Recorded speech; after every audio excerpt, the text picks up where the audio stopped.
प्यारे दोस्तों, आज का मेरा ये वीडियो सत्य घटना पर आधारित है, जिसे मैंने अपनी आंखों से देखा है, अपने दिमाग से समझा है।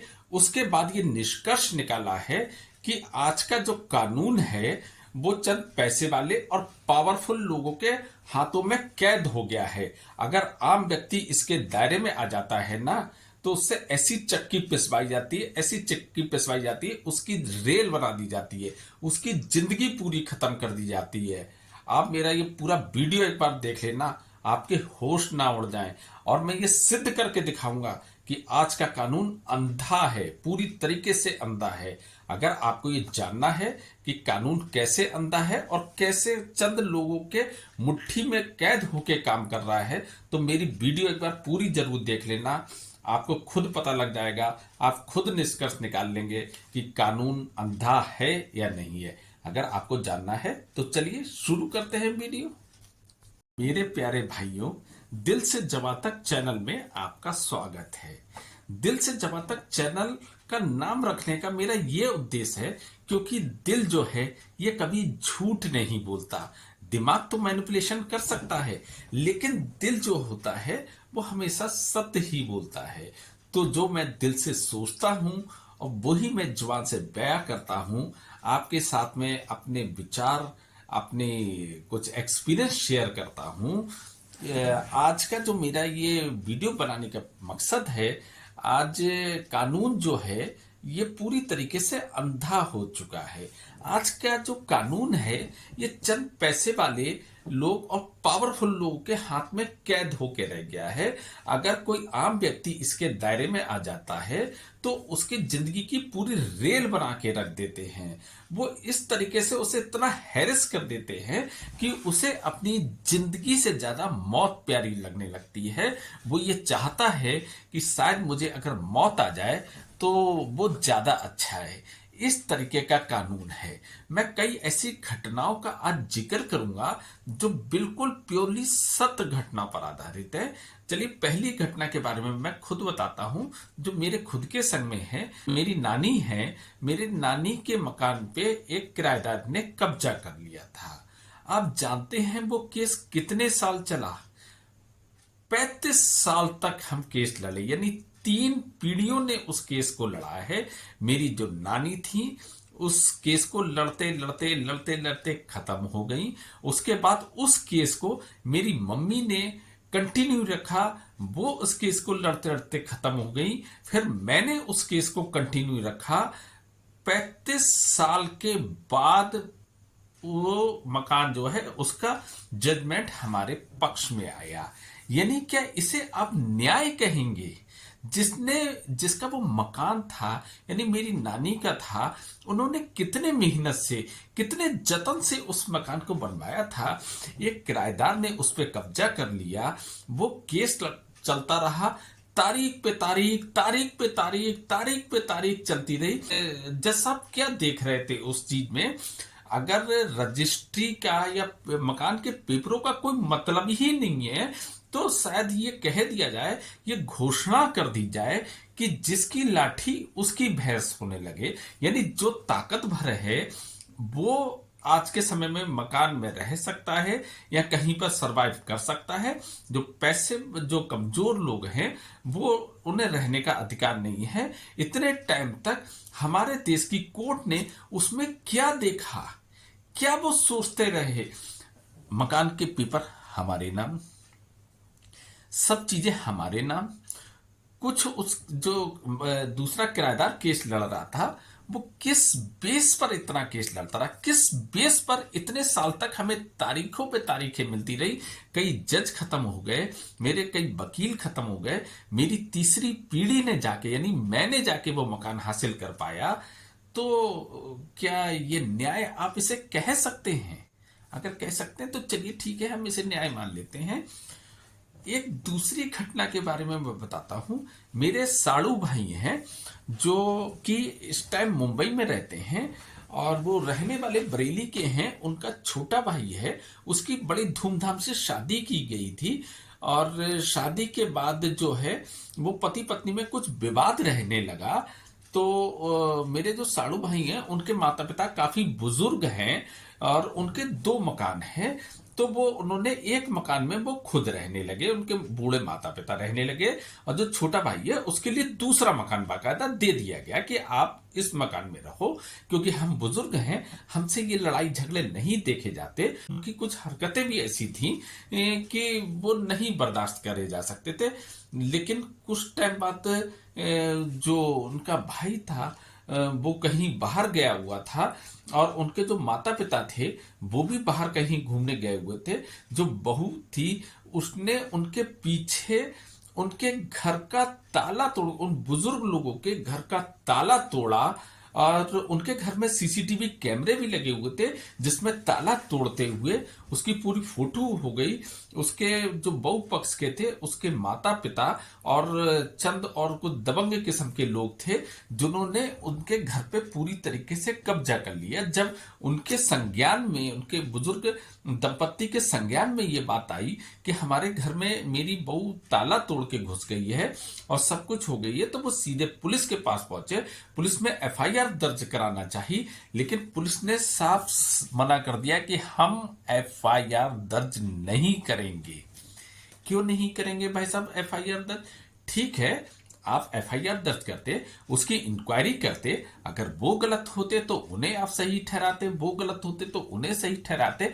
ये तो कोई वजह ही नहीं है कि एफआईआर दर्ज नहीं करेंगे। उन्होंने एसपी से मिले, वो शायद एसडीएम से मिले, उन्होंने मुख्यमंत्री पोर्टल पे कहते हैं इस शिकायत डाली। उन बुजुर्ग दंपत्ति को दर दर की ठोकरे खाने पे मजबूर होना पड़ा, जिनका अपना मकान था, जिन्होंने बड़ी मेहनत से अपना मकान बनाया था, उस पे उनकी बहू ने कब्जा कर लिया। उनकी पूरी गृहस्थी पे जो भी उनका जुड़ा बुटरा, जो भी पैसा, नकद, सामान, जितना भी था, सब पे पूरी तरीके से कब्जा कर लिया। पुलिस ने साफ मना कर दिया कि हम एफआईआर दर्ज नहीं करेंगे। आज वो 1 साल लगभग होने जा रहा है, वो अदालत में केवल एफआईआर दर्ज कराने के लिए केस लड़ रहे हैं। तो भाई साहब, पुलिस क्यों बैठी है थानों में? पुलिस किस लिए बैठी है? अरे भाई साहब, वो सही हैं या गलत हैं, उनके पास एविडेंस हैं, बहुत एविडेंस दिखा रहे हैं सीसीटीवी के। आप उसके बाद उनकी एफआईआर दर्ज नहीं कर रहे हैं। यहां तक कि मुझे जो 19 से कुछ एक ऐसी घटना मालूम हुई जिससे मैं सुन के हैरान रह गया। एक इंस्पेक्टर ने उनसे कहा, हम आपकी एफआईआर इसलिए दर्ज नहीं कर सकते क्योंकि उस लेडीज ने एक हमें धमकी दी है कि अगर आपने उनकी एफआईआर दर्ज करी तो मैं आत्महत्या कर लूंगी। अरे, आप किस तरीके का तर्क उन बुजुर्ग दंपतियों को दे रहे थे कि अगर हमने आपकी एफआईआर दर्ज करी तो वो महिला आत्महत्या कर लेगी? सबसे पहले तो उसी को उसी वक्त अरेस्ट कर लेना चाहिए था कि आप इस तरीके की धमकी नहीं दे सकते। आत्महत्या करना भी एक अपराध होता है। आप किस तरीके के मतलब उन्हें ये बात कहते हुए शर्म भी नहीं आई, और इस तरीके की सफाई दी गई कि साहब कि हम आपकी एफआईआर दर्ज नहीं कर सकते। आज 1 साल होने जा रहा है, वो बुजुर्ग दंपत्ति इधर से उधर मारे मारे फिर रहे हैं। कोई मानवता नाम की चीज ही नहीं रह गई है, कोई कानून ही नहीं रह गया है। तभी तो एक पिक्चर बनी थी, आज से करीब लगभग 30 साल पहले बनी थी, जिसमें अमिताभ बच्चन हुआ करते थे और एक वो गाना गाते थे, ये अंधा कानून है। वो कानून उस समय भी अंधा था, कानून आज भी अंधा है। कानून केवल पैसे वाले और पावरफुल लोगों के हाथ की कठपुतली बन के रह गया है। आम व्यक्ति के लिए कोई कानून नहीं है इस देश में। चलिए, मैंने 2 ये सत्य घटना बताई। मैं एक ऐसी घटना बता रहा हूं जो खुद सरकार ने कोई एक कानून पास करा था और उसको लोगों ने माना नहीं। चलो मैं बताता हूं। हमारे जो उत्तर प्रदेश के जो मुख्यमंत्री हैं योगी आदित्यनाथ जी हैं, उन्होंने आज से करीब 3 से 4 साल पहले एक अध्यादेश जारी करा था प्राइवेट स्कूलों को लेके कि बच्चों की फीस साल में 20,000 से ज्यादा नहीं हो सकती। ये एक अध्यादेश जारी हुआ था जिसकी न्यूज चैनल में मैंने खुद उस चीज की न्यूज चैनलों में मैंने देखा था, जिसका जो प्रिंट मीडिया होता है यानी अखबारों में भी उसके बारे में निकला था, लेकिन स्कूलों ने उनकी बात मानने से सीधे मना कर दिया। मैंने खुद 176 जो सीएम पोर्टल का नंबर होता है उस पर कॉल करी थी। कुछ टाइम बाद मेरे पास वो एविडेंस थे कि साहब एक साल में आज भी 20,000 से ज्यादा फीस ली जा रही है। तो जो उधर से जो व्यक्ति बोल रहे थे उनका कहना है नहीं साहब ये हो ही नहीं सकता, अध्यादेश जारी हो गया। तो मैं उन्हें यही समझा रहा था कि भाई साहब आपने अध्यादेश तो जारी कर दिया, उसे लागू कौन करवाएगा? ये जो प्राइवेट स्कूल वाले हैं ये आपके अध्यादेश को नहीं मान रहे हैं, ये खारिज कर रहे हैं, ये खुल्लम खुल्ला फीस मांग रहे हैं। मेरे पास पूरी फीस की बुक है। जो आप 20,000 कह रहे हो, मैं 50,000 रुपए दे रहा हूं, लेकिन आप नहीं। तो उनका ये कहना था अगर आपकी फीस ज्यादा चली गई है तो वो उन्हें रिटर्न करना पड़ेगी। लेकिन मैंने उनसे कहा था कि मैंने अपना आप फोन करना मैंने अपना कर्तव्य माना, इसलिए मैंने फोन करा, लेकिन मुझे पता है कि आप ये काम नहीं कर पाओगे, क्योंकि जितना भी जो स्कूल हैं उसमें ज्यादातर पैसा तो नेताओं लोगों का ही लगा हुआ है। नेता जब खुद की चीज है, खुद की चीज पे आप कैसे कोई भी कानून पास करवा लोगे या कैसे आप उन बात मान लोगे? वो केवल एक दिखावा था अध्यादेश। उसके बाद सरकार ने भी उस पर कोई एक्शन नहीं लिया। जो स्कूल माफिया जो है जिस तरीके की फीस उन्हें लेना थी वो लेती रही, अध्यादेश का एक मजाक बन के रह गया। तो ये साहब एक कानून था। एक कानून मैं आपको और बताता हूं, बहुत बढ़िया। अब सरकार से अलग हटके बताता हूं। आज से लगभग वो भी 2 या 3 साल पहले की बात है। इलाहाबाद हाई कोर्ट ने एक जजमेंट दिया था कि जितने भी जो सरकारी एम्प्लॉय हैं उनके सब बच्चे जो हैं वो गवर्नमेंट स्कूल में पढ़ेंगे। अगर वो गवर्नमेंट स्कूल में नहीं पढ़ते हैं तो उनके जो प्रमोशन के चांसेस हैं और दूसरे बेनिफिट हैं उसे रोक दिया जाएगा। इस बात पे मेरे एक मिलने वाले हैं, मेरी उनसे जब चर्चा हुई थी मैं इस बात पे बहुत खुश था, क्योंकि मुझे लगा कि अगर सरकारी स्कूलों में ये पढ़ेंगे गवर्नमेंट एम्प्लॉय के बच्चे तो उनका स्तर काफी सुधर जाएगा, उनका स्तर भी अच्छा हो जाएगा। क्योंकि जब सारे अच्छे लोगों के बच्चे अच्छे इन स्कूलों में पढ़ेंगे, तो जब मेरी उनसे चर्चा हुई कि अब आपके बच्चे भी गवर्नमेंट स्कूल में पढ़ेंगे, तो उन्होंने क्लियर कह दिया कि नहीं, हमारे बच्चे प्राइवेट स्कूल में ही पढ़ेंगे। उसमें मैंने कोर्ट का आदेश जो कोर्ट ने सुनाया था उसका जिक्र करा, तो उन्होंने कही हम नहीं मानते उस कोर्ट के आदेश को होगा। लेकिन वास्तव में ये बात उनकी सही निकली। किसी गवर्नमेंट एम्प्लॉय ने अपने बच्चों का एडमिशन सरकारी स्कूल में नहीं करवाया, इससे उनकी स्थिति भी वैसी बनी रह गई।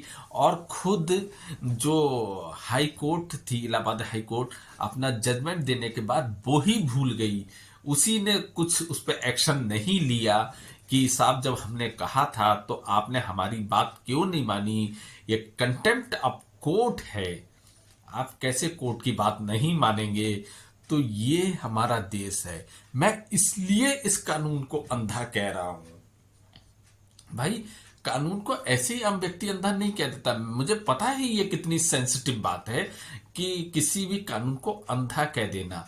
जब मैंने अपनी आंखों से देखा, जब मैंने अपने दिमाग से समझा, तब मैंने दिल से जमा तक ये बात व्यक्त की है। अगर मैं एक चैलेंज करता हूं, एक आम व्यक्ति, उसके संग में कोई भी घटना होती है, वो एक बार पुलिस थाने में एफआईआर दर्ज कराने चले जाए। अगर उसकी एफआईआर दर्ज हो जाए तो उसके बाद वो मेरे को कमेंट्स करके बताए कि मैं गया था, मैंने सीधे उनसे निवेदन करा एफआईआर दर्ज करने के लिए, और मेरी तुरंत एफआईआर दर्ज कर ली गई। भाई साहब एड़ियां रगड़वा देते हैं। एड़ियां जब तक किसी नेता का या पावरफुल व्यक्ति का सोर्स नहीं लगता है तब तक पुलिस एफआईआर दर्ज नहीं करती। तो ये पुलिस क्यों बनी है भाई साहब? अगर मेरे को मैं तो अपने आप को इतना इनसिक्योर फील करता हूं कि अगर आज मेरे पर कोई मुसीबत आ जाए या कोई दबंग व्यक्ति आज मेरे ऊपर कोई अपनी दबंगई दिखाने लगे, तो मैं किसका सहारा लूंगा? भाई लोग कहते हैं पुलिस का सहारा लेंगे, पुलिस तो आपकी सुनेगी नहीं, पुलिस के पास इतना समय नहीं है उन नेताओं की ड्यूटी करने के लिए या उन पावरफुल लोगों की ड्यूटी करने से। उन्हें फुर्सत तो मिले तब वो आपकी सुनेंगे ना, या आम व्यक्ति की सुनेंगे? आप उन्हें सैलरी दे रहे हो, आम व्यक्ति सैलरी दे रहा है ना? नहीं दे रहा है ना, वो लोग सैलरी दे रहे हैं, हम उनकी करेंगे। प्रमोशन कोई आपके काम करने से होते हैं? प्रमोशन तो उन बड़े बड़े लोगों के होते हैं।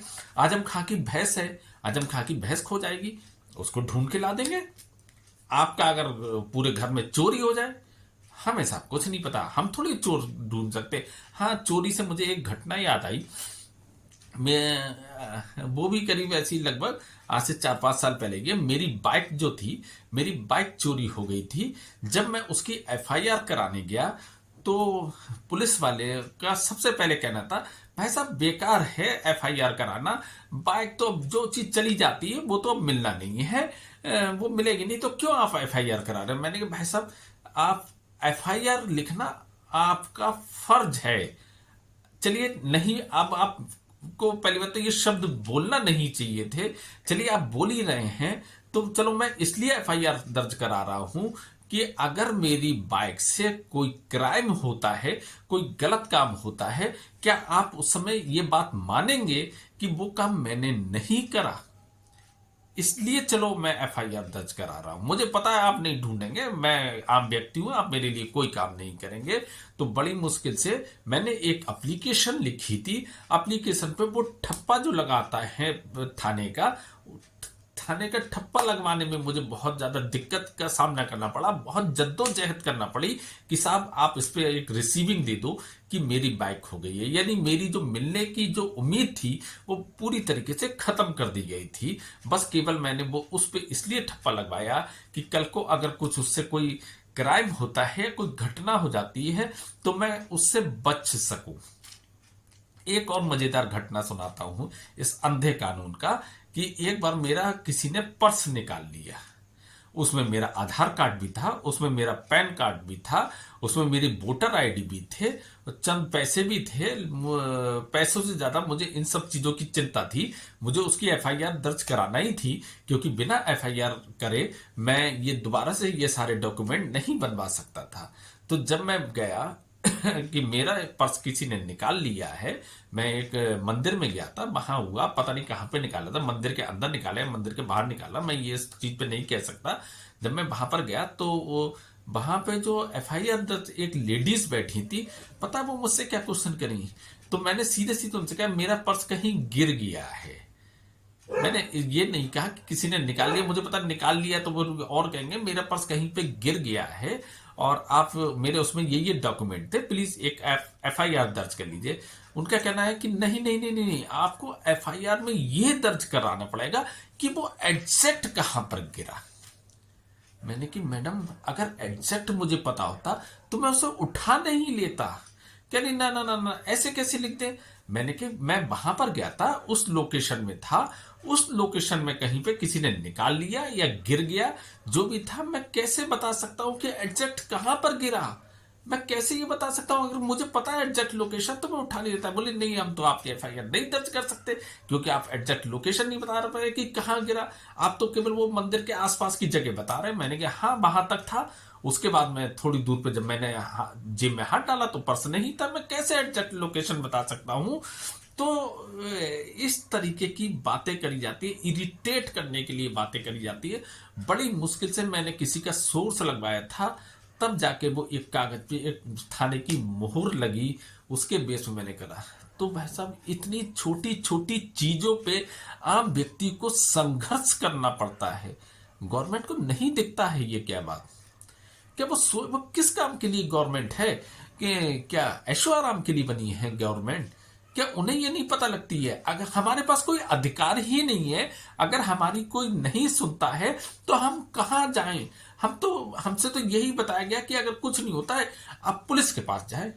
पुलिस तो आपको झाड़पट करके भगा देती है 1 मिनट में, क्योंकि आप आम व्यक्ति हो, उसके पास समय नहीं है आपके लिए। अब आप कहां जाओ? कोई सुनने वाला नहीं है। तो इसीलिए मैं कह रहा हूं कि ये अंधा कानून है।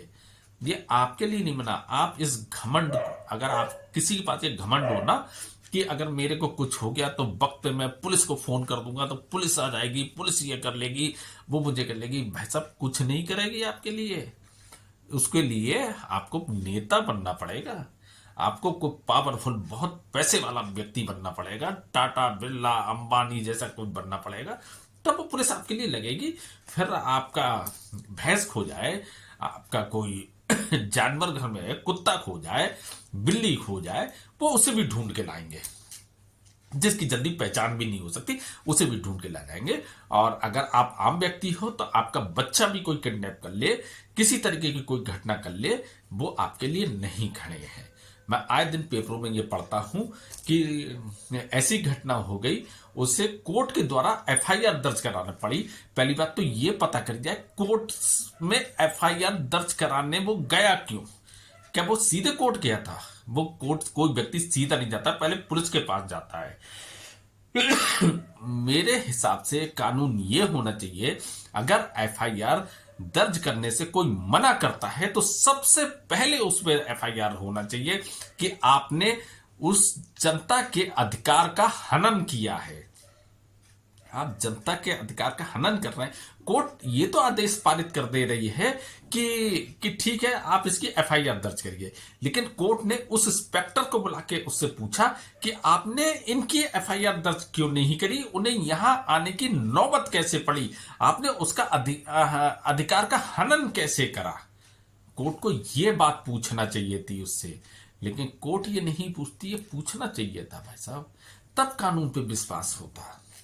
मैं ये नहीं कहता कि सारे लोग गलत होते हैं, लेकिन आज के समय में गलत लोगों की संख्या ज्यादा हो चुकी है। बस गरीब इसी वजह से और गरीब होता जा रहा है, अमीर इस वजह से और अमीर होता जा रहा है, क्योंकि कानून का तो खिलवाड़ बन गया है। कानून का तो कोई राज ही नहीं रह गया है।